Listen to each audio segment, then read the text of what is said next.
ജില്ലാ employment exchange Kattappana government കോളേജുമായി സഹകരിച്ച് നടത്തിയ ജോബ് ഫെയർ ഉദ്യോഗാർത്ഥികളുടെ വലിയ തോതിലുള്ള പങ്കാളിത്തത്തിൽ ശ്രദ്ധേയമായി. കേരളത്തിലും വിദേശ രാജ്യങ്ങളിലുമായുള്ള ലുലു ബിസിനസ് ഗ്രൂപ്പിന്റെ കേരളത്തിലെ വിവിധ സ്ഥാപനങ്ങളിലേക്കാണ് തൊഴിൽമേളയിൽ അഭിമുഖം നടന്നത്. 547 പേർ പങ്കെടുത്തതിൽ 314 പേർക്ക് സെലക്ഷനായി.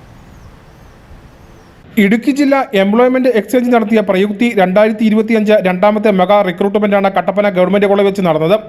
ജില്ലയിലെ അഭ്യസ്തവിദ്യരായ ഉദ്യോഗാർത്ഥികളുടെ തൊഴിലില്ലായ്മയ്ക്ക് ഒരു പരിധിവരെ ആശ്വാസം കണ്ടെത്താൻ തൊഴിൽമേളയിൽ സാധിച്ചുവെന്നും തൊഴിൽമേള വൻ വിജയമായിരുന്നുവെന്നും ജില്ലാ എംപ്ലോയ്മെന്റ് ഓഫീസർ പറഞ്ഞു. ഒരു ബിസിനസ് ഗ്രൂപ്പിന് വേണ്ടി 1500 ഒഴിവുകളാണ് റിപ്പോർട്ട് ചെയ്യപ്പെട്ടത്. അതിൻ്റെ ജോബ് ഫെയറാണ് ഇപ്പോൾ നടന്നുകൊണ്ടിരിക്കുന്നത്. എറണാകുളം കേന്ദ്രീകൃതമായിട്ടുള്ള ഒരു ഗ്രൂപ്പ് 10 പേരടങ്ങുന്ന ഒരു 10 പേരടങ്ങുന്ന ഒരു പാനലാണ് ഇന്റർവ്യൂ നടത്തുന്നത്. വളരെ ജനപങ്കാളിത്തം കൊണ്ടും അതുപോലെ തന്നെ കുട്ടികളുടെ പങ്കാളിത്തം കൊണ്ടും വളരെ ശ്രദ്ധേയമായിട്ടുണ്ട്. ഇടുക്കി ജില്ലയെ സംബന്ധിച്ചോളം യുവാക്കളുടെ സ്വകാര്യ മേഖലയിലുള്ള ഒരു സ്വപ്നം ഇതിനോടുകൂടി സാക്ഷാത്കരിക്കപ്പെടുകയാണ്. ഇടുക്കി ജില്ലാ എംപ്ലോയ്മെന്റ് എക്സ്ചേഞ്ചും കട്ടപ്പന ഗവൺമെന്റ് കോളേജുമായി സഹകരിച്ചുകൊണ്ടാണ് തൊഴിൽമേള സംഘടിപ്പിച്ചത്. കേരളത്തിലും വിദേശ രാജ്യങ്ങളുമായി കിടക്കുന്ന ലുലു ബിസിനസ് ഗ്രൂപ്പിന്റെ കേരളത്തിലെ വിവിധ സ്ഥാപനങ്ങളിലേക്കായി 1500-ലധികം വേക്കൻസികളിലേക്കാണ് അഭിമുഖം നടന്നത്. അഭിമുഖത്തിൽ 547 പേർ പങ്കെടുത്തു. ഇതിൽ 314 പേർക്ക് സെലക്ഷൻ ലഭിക്കുകയും ചെയ്തു.